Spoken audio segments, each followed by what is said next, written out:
Halo, selamat pagi anak-anak muda yang dikasihi Tuhan. Selamat bertemu kembali di dalam persiapan kita kembali untuk sekolah minggu bersama-sama. Dan pada pagi hari ini masih di dalam buku kesatuan, yaitu tentang dewasa dalam Kristus ya. Dalam masih satu kesatuan, nanti Om Bibi akan mengajar sampai pelajaran keempat, dan sekarang ini adalah pelajaran ketiga, yaitu yang berjudul hidup menurut roh. Kalau kemarin kita 2 minggu yang lalu kita belajar tentang hukum Taurat, mempersiapkan anugerah, kemudian mengenal kebenaran melalui otoritas Injil, dan sekarang adalah hidup menurut roh. Apa itu? Tapi sebelumnya kita akan terlebih dahulu berdoa untuk lebih tahu apa yang menjadi pelajaran hari ini menurut kehendak Tuhan. Mari kita berdoa. Tuhan Yesus, kami mengucap syukur atas pagi yang indah ini. Kami dapat kembali bersama-sama datang untuk sekolah minggu. Walaupun kami masih online dalam sekolah minggu, tetapi biarlah pelajaran-pelajaran yang kami dapatkan akan menguatkan kami selaku kami kaum muda, selaku kami masih memiliki kesempatan banyak untuk memperbaiki hidup kami secara rohani, sehingga kami boleh belajar dalam sekolah minggu ini. Tuhan, kami bersyukur kesempatan yang Tuhan berikan boleh kami gunakan sebaik mungkin. Mohon pimpinan-Mu Tuhan, supaya kami bisa mengerti kehendak Tuhan melalui pelajaran sekolah minggu hari ini. Terima kasih Tuhan Yesus, dalam nama-Mu kami berdoa dan bersyukur. Amin. Anak-anakku muda yang dikasihi oleh Tuhan, hidup menurut roh. Kalau kita tahu bahwa hidup kita itu atau tubuh manusia itu, ya, tubuh manusia itu terdiri jasmani dan rohani. Ya, jasmani dan rohani. Kalau jasmani berarti fisik kita, ya, fisik kita secara anatomi ada tubuh kita, ya, struktur tubuh kita, ada anggota tubuh kita, dan secara rohani adalah jiwa kita. Nah, ini yang kalau pelajaran sekolah minggu selalu berkaitan dengan hal-hal yang rohani, jadi yang menyegarkan jiwa, menguatkan roh kita supaya kita lebih percaya kepada Tuhan, sehingga hidup kita akan sesuai dengan firman Tuhan. Nah, menurut ilmu pengetahuan yang kita kenal bahwa mengenalkan kepada kita tentang anatomi, ya, anatomi yang secara sederhana ini merupakan sebuah ilmu biologi yang mempelajari tentang makhluk hidup secara struktur, ya, dan organisme hidup. Nah, itu. Kemudian ada ilmu yang lain yang disebut dikotomi. Ini suatu konsep teologi yang menyatakan bahwa manusia dibedakan dari 2 aspek, yaitu aspek rohani, ya, aspek rohani dan aspek yang bersifat jasmani. Ini dikotomi. Ya, kemudian ada lagi yang secara teologi, ya, itu yang disebut pengetahuan disebut trikotomi. Trikotomi yaitu adalah suatu konsep teologi yang membagi diri manusia menjadi 3 bagian, ya, 3 bagian, yaitu roh, jiwa, dan tubuh. Nah, ini secara teologi. Ya, kita mengetahui secara dasarnya saja. Ini pengetahuan itu ada anatomi, dikotomi, dan trikotomi. Kita akan belajar tentang pelajaran hari ini mengarahkan kita kepada trikotomi, ya. Pelajaran kali ini mengarahkan kita untuk menekuni hidup menurut roh, ya, rohani kita. Oke. Tentunya setiap anak muda itu akan memahami, ya, bahwa Alkitab menegaskan tentang tadi, ya, trikotomi tadi, ya, antara roh, ya, jiwa, dan tubuh. Nah, mari kita temukan dan kita pelajari 3 makna mendalam dari hidup menurut roh. Ya, yang pertama kita akan mengetahui dulu, yaitu hidup sebagai milik Kristus. Ya, sebelum kita masuk ke sini, kita akan melihat ayat hafalannya yang tertulis dalam Galatia 5 ayat 24. Ya, ayat hafalannya saya bacakan. Barang siapa menjadi milik Kristus, ia telah menyalibkan daging dengan segala hawa nafsu dan keinginannya. Nah, kita kaum muda ini kalau sudah percaya kepada Kristus, otomatis di saat kalian menerima Yesus secara pribadi dan dibaptiskan, ya, percaya kepada Yesus penuh hati, ya, itu berarti kalian sudah menjadi milik Yesus Kristus. Ia telah menyalibkan daging dengan segala hawa nafsu dan keinginannya. Nah, jadi seperti itu. Yang pertama yang kita pelajari adalah hidup sebagai milik Kristus. Kita sudah dinyatakan orang percaya itu sudah orang yang sudah menjadi milik Kristus, ya. Orang yang sudah menjadi milik Kristus. Kita sudah dibeli dengan harga yang mahal, dengan darah Yesus kita ditebus, ya. Sebagai bukti seorang percaya kepada Tuhan, maka kita percaya kepada Tuhan Yesus, ya. Kita sudah ditebus dan sudah dipilih oleh Tuhan. Sebagai meterai kita dibayar lunas oleh penebusan darah Yesus di kayu salib, ya. Setiap anak muda yang telah lahir baru, ya, yang telah lahir baru dan menerima Yesus sebagai Tuhan dan Juru Selamat secara pribadi, yaitu telah ditebus dari segala dosa dan kesalahan masa lalunya. Ia pun juga telah lunas dibayar oleh darah Tuhan Yesus. Tadi sudah saya sampaikan. Nah, ada tiga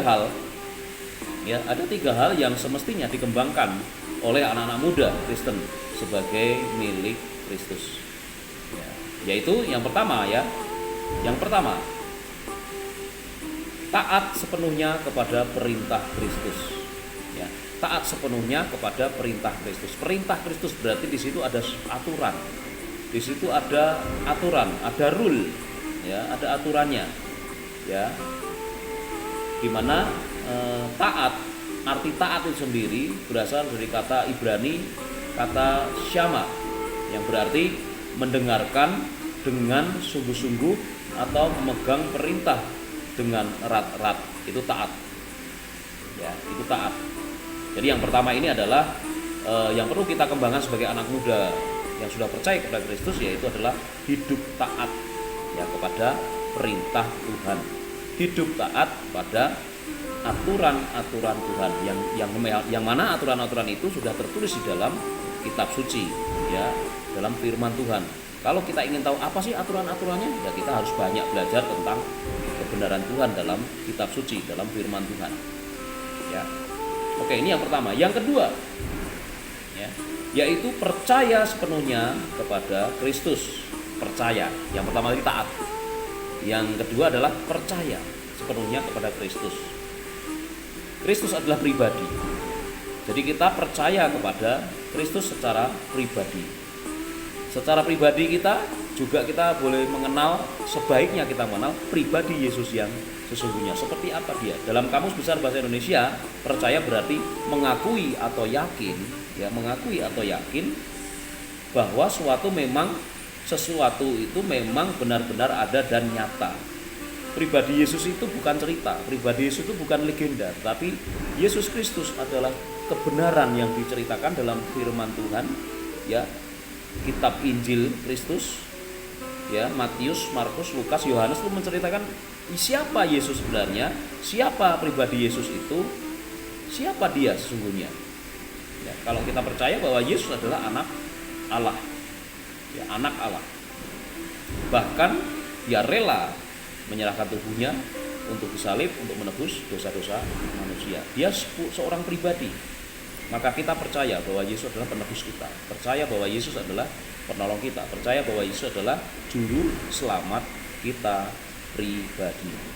Jadi yang kedua ini adalah kita harus percaya sepenuhnya. Kemudian yang ketiga, ya, selain taat, selain percaya, yang ketiga adalah peka. Ya, peka terhadap suara Kristus. Peka terhadap suara Kristus. Ini berkaitan dengan panggilan. Suara itu bisa jadi panggilan. Hai kamu. Siapa kamu? Nah, misalnya, ya, panggilan, ya. Siapa dirimu? Tapi ini adalah suara Kristus. Panggilan Kristus. Peka terhadap panggilan Kristus. Seperti apa? Ya. Kepekaan terhadap suara Tuhan itu dibangun dari sebuah komitmen untuk tetap mengutamakan Tuhan di atas segala-galanya. Kepekaan terhadap suara Tuhan akan makin terasa apabila kita, yang pertama, rajin membaca firman Tuhan. Kemudian rajin bertemu di dalam doa bersama Tuhan. Ya, kemudian rajin membangun persekutuan pribadi kita dengan Tuhan. Yang keempat, kita rajin mendengar suara Tuhan di saat Tuhan berbicara. Kapan Tuhan berbicara? Melalui kebenaran firman-Nya.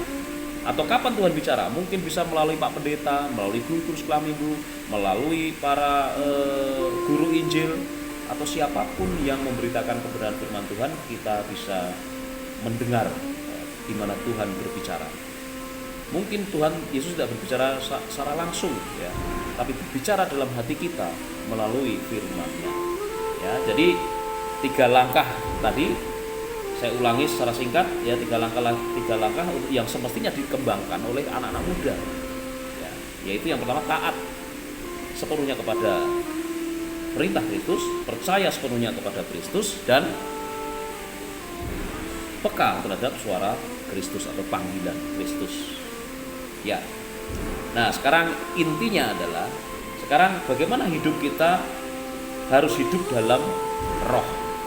Ya, seperti ditulis dalam kitab Galatia 5 ayat 22 sampai 23 dikatakan begini, tetapi buah roh ialah kasih, sukacita, damai sejahtera, kesabaran, kemurahan, kebaikan, kesetiaan, lemah lembutan, penguasaan diri. Tidak ada hukum yang menentang hal-hal itu.